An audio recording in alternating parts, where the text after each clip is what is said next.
আজিৰ প্ৰশ্ন হৈছে যে ৰাজ্য চৰকাৰে লাখপতি বাইদেউ বনাব বিচাৰিছে কিন্তু ৪-৫ হাজাৰ টকা দৰমহা বৃদ্ধি কৰিব পৰা নাই সেইসকলৰ যিসকলে দীৰ্ঘদিন ধৰি দাবী কৰিছে যিসকলে দীৰ্ঘদিন ধৰি প্ৰাপ্যটো খুজিছে যিসকলে শিশুসকলক বৌদ্ধিক বিকাশ কৰোৱাত সহায় কৰিছে আগবঢ়াই নিবলৈ চেষ্টা কৰিছে যিসকলে চৰকাৰৰ প্ৰতিটো কামতে সহায় কৰে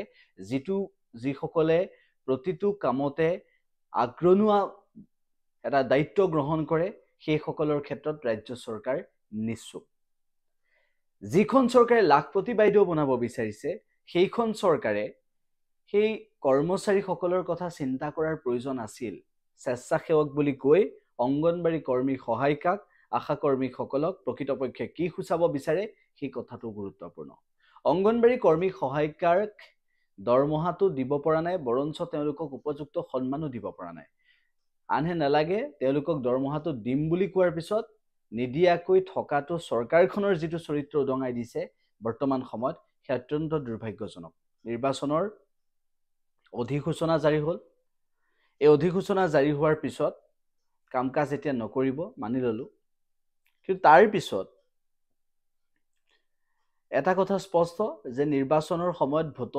ভোট বিচাৰি যেতিয়া যাব তেতিয়া কি ক'ব যে নিৰ্বাচনৰ সময়ত ভোট বিচাৰি যোৱাৰ পিছত ক'ব যে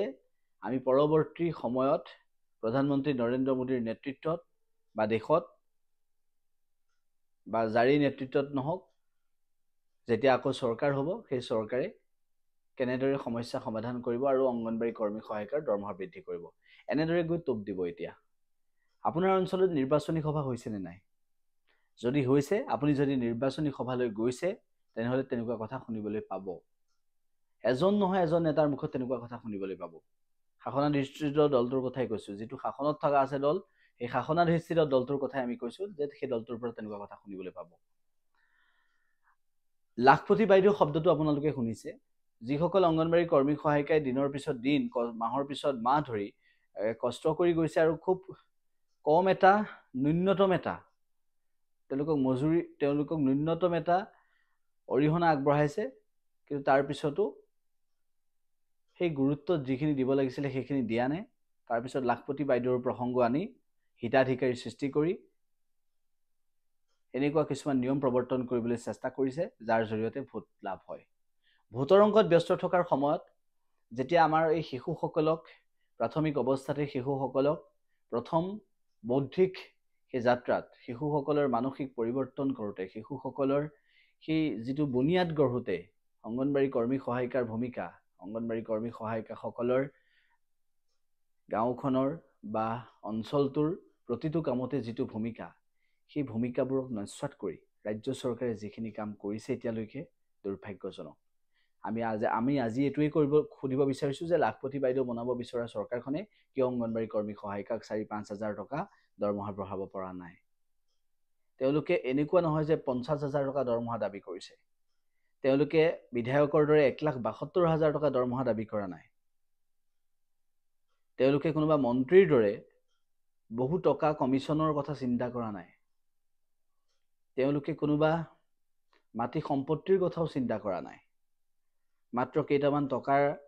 যিকেইটা তেওঁলোকে পাব লাগে যিকেইটা চৰকাৰে দিয়া নাই যিকেইটাক লৈ প্ৰতাৰণা কৰিছে যিকেইটাক লৈ প্ৰবঞ্চনা কৰিছে মিছা কথা কৈছে লাজ পাবলগীয়া চৰকাৰখনে আৰু তেনেকুৱা এটা সময়ত প্ৰকৃতপক্ষে অংগনবাড়ী কৰ্মী সহায়িকাক কথা চিন্তা কৰিব লাগিছিল লাখপতি বাইদেউ বনাইছে ঠিক আছে ভাল কৰিছে হিতাধিকাৰী সৃষ্টি কৰিছে ঠিক আছে ভাল কৰিছে কিন্তু তাৰ সমান্তৰালভাৱে এটা কথা মনত ৰাখিব লাগিব যে দীৰ্ঘদিন ধৰি নিজৰ প্ৰাপ্য খুজি থকা অংগনবাড়ী কৰ্মী সহায়িকাসকলৰ কথা কিয় চিন্তা নকৰে নিৰ্বাচনৰ আগত মুখ্যমন্ত্ৰী ডক্টৰ হিমন্ত বিশ্ব শৰ্মা ডাঙৰীয়াই কি ক'ব বিচাৰিব এই বিষয়টোক লৈ কি ক'ব বিচাৰিব ৰাজ্য চৰকাৰে কি ক'ব বিচাৰিব সেই বিভাগীয় মন্ত্ৰী অজন্তা নেওগ ডাঙৰীয়ানিয়ে যি প্ৰতিশ্ৰুতি যিটো বিভাগে প্ৰতিশ্ৰুতি দিয়াৰ পিছত প্ৰতিশ্ৰুতি পালন কৰিব নাজানিলে গতিকে এনেকুৱা এটা সময় তেওঁলোকে যদি প্ৰতিবাদ কৰে আৰু সেই প্ৰতিবাদক মষিমূৰ কৰিবলৈ সেই প্ৰতিবাদক ওফৰাই দিবলৈ আৰক্ষী প্ৰশাসন লগাই দিয়ে আৰু এনেকুৱা ধৰণৰ নিয়ম এইখন দেশত এতিয়া চলি আছে কিয় প্ৰশ্ন উত্থাপন হৈছে আৰু অসমৰ জনতাই সেইখিনি কথা জানিব বিচাৰিব ১,২১,০০০ অংগনবাড়ী কৰ্মী সহায়িকাৰ স্বাৰ্থত সকলোৱে কিন্তু মাত মাতিব লাগে যিমান পাৰে ভিডিঅ'টো শ্বেয়াৰ কৰিব আৰু আমাৰ চেনেলটো যাতে সকলোৱে ছাবস্ক্ৰাইব কৰে আশা কৰিছো আপোনালোকৰ স্বাৰ্থত আপোনালোকৰ বাবে আপোনালোকৰ মন্তব্যখিনিক লৈ আমি পৰৱৰ্তী সময়ত আৰু কিছু ভিডিঅ' লৈ আহিবলৈ চেষ্টা কৰিম। SKM আয়ুৰ্বেদিক ইনষ্টিটিউট যশস্বী আয়ুৰ্বেদিক চিকিৎসক প্ৰয়াত ডাক্তৰ জনাৰ্দন বেজবৰুৱাৰ দ্বাৰা প্ৰতিষ্ঠিত SKM আয়ুৰ্বেদিক ইনষ্টিটিউটত সকলো ৰোগৰ চিকিৎসা সম্ভৱ। বাত বিষৰ পৰা কেঞ্চাৰলৈকে সকলো ৰোগৰ চিকিৎসা হয় এই প্ৰতিষ্ঠানত। কেৰালাত জনপ্ৰিয় পঞ্চকৰ্ম চিকিৎসা সুলভ SKM আয়ুৰ্বেদিক ইনষ্টিটিউটত। গুৱাহাটীৰ গীতানগৰত থকা এই আয়ুৰ্বেদিক প্ৰতিষ্ঠানত প্ৰতিষ্ঠিত চিকিৎসকৰ দ্বাৰা চিকিৎসা কৰাবলৈ আপুনি যোগাযোগ কৰিব লাগিব 9864063275 আৰু 9864176832 নম্বৰত।